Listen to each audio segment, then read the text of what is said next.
तर घेऊया बातम्यांचा सुपरफास्ट आढावा।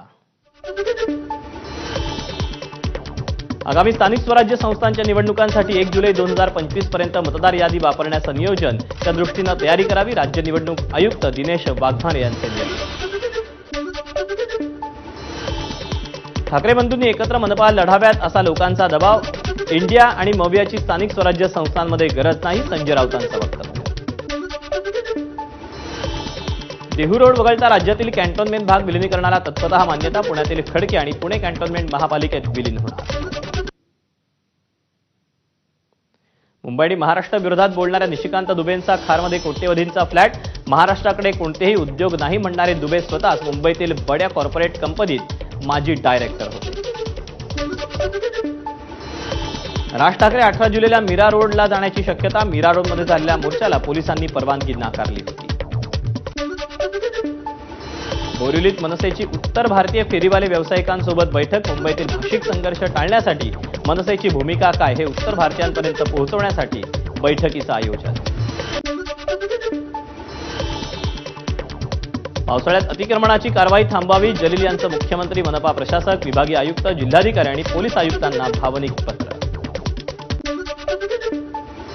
मुंबईत विलेपार्लेमधल्या जैन मंदिरावरची पाडकामाची कारवाई योग्यच, उच्च न्यायालयानेही लावली मोहर, पाडकामानंतरचे ढिगारे उचलण्याचा खर्चही ट्रस्टकडून घेण्याचे निर्देश।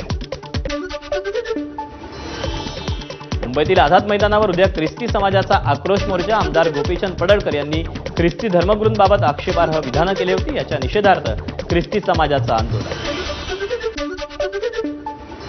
मंत्री संजय शिरसाट यांना आयकर विभागाची नोटीस, आयकर विभागाकडून नोटीस आल्याची शिरसाट यांच्याकडून कबुली। माझ्यावर कोणताही दबाव नाही, सामाजिक न्याय मंत्री संजय शिरसाट यांचं विधान, 2 निवडणुकीच्या दरम्यान संपत्ती कशी वाढली याची माहिती मागवल्याचं शिरसाट यांचं स्पष्टीकरण। खासदार श्रीकांत शिंदेंना आयकर विभागाची नोटीस नाही, काही वेळेतच संजय शिरसाट यांनी केलेल्या वक्तव्यावरून घेतला यू-टर्न। खासदार संदीपान भुमरे पुन्हा एकदा वादाच्या भोवऱ्यात, भावजे आणि पीएच्या देशी दारू दुकानांना एकाच दिवसात परवानगी दिल्याचा आरोप। माजी पोलीस आयुक्त परमबीर सिंग यांना सीबीआयकडून क्लीन चिट, अग्रवाल खंडणी प्रकरणात सीबीआयकडून क्लीन चिट। अजित पवारांवर बोलण्याची लक्ष्मण हाकेंची लायकी नाही, राष्ट्रवादीचे राज्य उपाध्यक्ष महेश जाधव यांचं वक्तव्य, तर ओबीसी समाजासाठी घेतलेल्या भूमिकांची आठवण करून देत दादांवर पुन्हा वक्तव्य केल्यास पदाधिकारी ठोकून काढतील असा इशाराही दिला। वसईत नालासोपारा पूर्वेकडील जुन्या पुलाखाली प्लॅस्टिकच्या गोणीत 1 महिन्याची बालिका आढळली, बालिकेवर रुग्णालयात उपचार, तिची प्रकृती स्थिर असल्याची माहिती। पुण्यातील दारुवाला पुलाजवळ ड्रेनेज काम सुरू असताना खांब कोसळल्यानं शारकळी मुलगी जखमी, मुलीवर नजीकच्या रुग्णालयात उपचार। संगमनेर शहरात भूमिगत गटाराच्या कामादरम्यान श्वास गुदमरून एकाचा मृत्यू, दोघांची प्रकृती चिंताजनक। दारू उधार न दिल्याचा राग मनात ठेवून 2 तरुणांकडून बार मालकावर थेट सुरीनं जीवघेणा हल्ला, नाशिकच्या मनमाड शहरातली घटना। नाशिकच्या फर्नांडिसवाडी भागात 2 टोळ्यांमधील वादातून हवेत गोळीबार, दोन्ही गटाकडून 15 ते 20 राऊंड फायर। वर्ध्यातील आर्वी तालुक्यात तलाठी आणि मंडळ अधिकाऱ्यांच्या निलंबनाविरोधात पटवारी संघाचं धरणं आंदोलन, प्रकरणाची शहानिशा न करता निलंबनाची कारवाई केल्याचा आरोप। धाराशिवच्या परंडा नगरपालिकेच्या मुख्याधिकाऱ्यांवर भ्रष्टाचाराचे आरोप, चौकशीच्या मागणीसाठी भ्रष्टाचार विरोधी कृती समितीनं रॅली काढून परंडा बंदची हाक दिली। मालेगावात नागरी सुविधा समितीचं जिल्हाधिकारी कार्यालयासमोर आमरण उपोषण, शहरातील प्रलंबित समस्यांकडे प्रशासनाकडून दुर्लक्ष होत असल्याचा आरोप करत उपोषण। परभणीत स्वाभिमानी शेतकरी संघटनेचे उपमुख्य कार्यकारी अधिकाऱ्याच्या दालनासमोर ठिय्या, 4 वर्षांपासून विहिरीचे आणि गायगोठ्याचे पैसे रखडल्यानं स्वाभिमानी शेतकरी संघटना आक्रमक। कल्याणमध्ये 31 वर्ष तरुणाचा डेंग्यूमुळे उपचारादरम्यान मृत्यू, कल्याण डोंबिवली मनपा आरोग्य विभागाच्या ढिसाळ कारभाराविरोधात मनसेचं ठिय्या आंदोलन। नाशिकमध्ये महापालिका शाळांची दुरावस्था, मालेगावातील शाळांमध्ये भिंतींना तडे, स्लॅब कोसळलेले, अनेक ठिकाणी शाळेच्या मैदानावर पाणी साचलेलं, विद्यार्थ्यांना जीव धोक्यात घालून शिक्षण घ्यावं लागतं। पालघर जिल्ह्यात जव्हारमधला दाभोसा आणि हिरडपाडा धबधब्यावर पर्यटकांची गर्दी. अतिदुर्गम भागात हा धबधबा असल्यानं निसर्गाचा आनंद लुटण्यासाठी मुंबईसह नाशिक आणि गुजरातमधील पर्यटकांची गर्दी. सोलापूर शहरात 1 महिन्याच्या विश्रांतीनंतर मुसळधार पावसाची हजेरी. अचानक आलेल्या पावसामुळे नागरिकांची तारांबळ. भंडाऱ्यात प्रकल्पग्रस्त आणि पूरबाधितांचं आंदोलन स्थगित. जिल्हाधिकाऱ्यांनी येत्या 24 तासामध्ये तात्पुरती निवासाची व्यवस्था करण्याचं आश्वासन दिल्यानंतर आंदोलन मागे.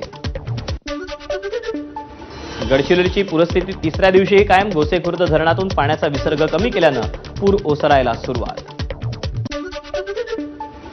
हिंजवडी आयटी पार्कमध्ये पाणी साचू नये यासाठी सल्लागार समितीची नियुक्ती. ग्रामपंचायत, एमआयडीसी आणि महापालिकेत समन्वयासाठी एका अधिकाऱ्यावर जबाबदारी. गुरुपौर्णिमेनिमित्त उपमुख्यमंत्री एकनाथ शिंदे विधानभवनात दाखल होतात. शिवसेनेसह इतर पक्षांच्या आमदारांकडून स्वागत. भाजप आमदारांनीही शिंदेंचे आशीर्वाद घेतले. गुरुपौर्णिमेनिमित्त राजन विचारेंकडून मातोश्रीत बाळासाहेब ठाकरेंच्या खुर्चीला अभिवादन. त्यानंतर उद्धव ठाकरेंची सदिच्छा भेट घेत गुरुपौर्णिमेच्या शुभेच्छाही दिल्या. ठाण्यात गुरुपौर्णिमेनिमित्त राजन विचारेंकडून आनंद दिघेंच्या पुतळ्याला पुष्पहार अर्पण. ठाकरेंच्या शिवसेनेच्या सर्व पदाधिकाऱ्यांनी टेंभी नाक्यावर उपस्थिती दर्शवली. माजी खासदार सुजय विखेंनी शिर्डीत कुटुंबियांसह साई समाधीचं दर्शन घेतलं. माझ्या नवयुगातील राजकारणात फडणवीसच माझे गुरु, सुजय विखेंचं या दरम्यान वक्तव्य. गुरुपौर्णिमेनिमित्त आंध्र प्रदेशातील भाविकांकडून साई चरणी 59 लाखांचा सोन्याचा मुकुट अर्पण.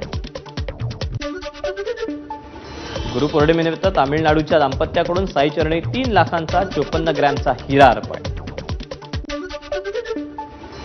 बीडच्या सोंदरा गुरुकुलमध्ये सत्यवृक्ष पूजन आणि झाडांचा वाढदिवस साजरा करून अनोखी गुरुपौर्णिमा साजरी. गुरुपौर्णिमेनिमित्त संत गोरोबा काकांच्या तेरमध्ये परज मिरवणूक. ढोल ताशाच्या गजरात पारंपरिक नृत्य करत मिरवणूक काढण्यात आली. आगामी कुंभमेळ्याच्या पार्श्वभूमीवर नाशिकच्या पंचवटी परिसरात रामकाल पथ तयार केला जाणार. रामायणकालीन घटनांचं शिल्प, कमानी उभारल्या जाणार. पुण्यात यंदा वादन पथकांना मोकळी उद्यान आणि क्रीडांगणावर सराव करण्यास परवानगी देण्यास महापालिकेचा नकार. खेळाडूंना होणारा त्रास लक्षात घेता महानगरपालिका प्रशासनाचा निर्णय. द्राक्ष बागायतदारांच्या नुकसान भरपाईवरून विरोधकांनी कृषी मंत्र्यांना घेरलं. माणिकराव कोकाटे इन्शुरन्स कंपनीला पाठीशी घालतायत का, रोहित पाटलांचा सवाल. तर शेतकऱ्यांचा अर्ज आल्यावर पंचनामा करून मदत दिली जाईल, कोकाटेंचं प्रत्युत्तर. परभणी जिल्ह्यातील शेतकऱ्यांना थकीत 18 कोटींची पीक विमा रक्कम येत्या 15 दिवसात दिली जाणार. आमदार राजेश विटेकरांच्या लक्षवेधीवर कृषी मंत्री माणिकराव कोकाटेंचं आश्वासन. यवतमाळमध्ये बच्चू कडूंच्या पदयात्रेत बाळा नांदगावकर सहभागी. 2 ऑक्टोबरला मुंबईत होणाऱ्या महामोर्चाला मनसेचा पाठिंबा. गडचिरोली जिल्हा परिषदेचे माजी अध्यक्ष अजय कंकडलावार यांचं भ्रष्टाचाराविरोधातील उपोषण स्थगित. विधानभवनात प्रश्न उपस्थित करून सर्व कामांची चौकशी लावण्याचं वडेट्टीवारांनी आश्वासन दिल्यानंतर उपोषण स्थगित. गडचिरोलीत मलेरिया नियंत्रणासाठी 25 कोटी खर्चून टास्क फोर्सची स्थापना करून परिणाम नाही. मग आदिवासींचा जीव घेण्यासाठी टास्क फोर्सची स्थापना झाली का, विजय वडेट्टीवारांकडून सवाल उपस्थित. आमदार संजय गायकवाडांचा आमदार निवासातील राड्या प्रकरणी 41 तासाहून अधिक काळ लोटला तरी कारवाई नाही. सुप्रिया सुळेंकडून तक्रार दाखल केल्यानंतरही कारवाई न झाल्यानं सवाल उपस्थित. मारहाण झालेला, मारहाण केलेला वेटर नाही तर मॅनेजर होता, संजय गायकवाड यांचं विधान. दोषी आढळलं तर कोणत्याही कारवाईला सामोरं जायला तयार, संजय गायकवाड यांचं वक्तव्य. संजय गायकवाडांवर गुन्हा दाखल होणार नाही, आमदार रोहित पवार यांची मारहाण प्रकरणावर टीका. आकाशवाणी आमदार निवासातील कॅन्टीनचा परवाना रद्द. निकृष्ट जेवण दिल्याप्रकरणी अजंता केटरर्सचा परवाना रद्द. कोल्हापूरच्या पाटपन्हाळा गावात शेतात वैरण आणण्यासाठी गेलेल्या 5 शेतकऱ्यांवर गव्याचा प्राणघातक हल्ला. वारंवार गव्याचे हल्ले होत असल्यानं शेतकरी हतबल. नाशिकच्या चांदवड तालुक्यात राहुड शिवारात धुमाकूळ घालणारा बिबट्या जेरबंद. महिनाभरापासून बिबट्याची या परिसरात दहशत होती. सचिन तेंडुलकर यांच्या चित्राचं लॉर्ड्समधील एमसीसी संग्रहालयात अनावरण. हे चित्र कलाकार स्टुअर्ट पियर्सन राईट यांनी साकारलं असून वर्षाखेरीस ते पॅव्हिलियनमध्ये हलवलं जाणार असल्याची माहिती.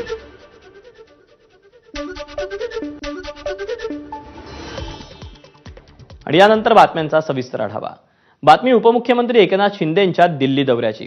काल अचानक एकनाथ शिंदे दिल्ली दौऱ्यावर गेले होते. एक दिवस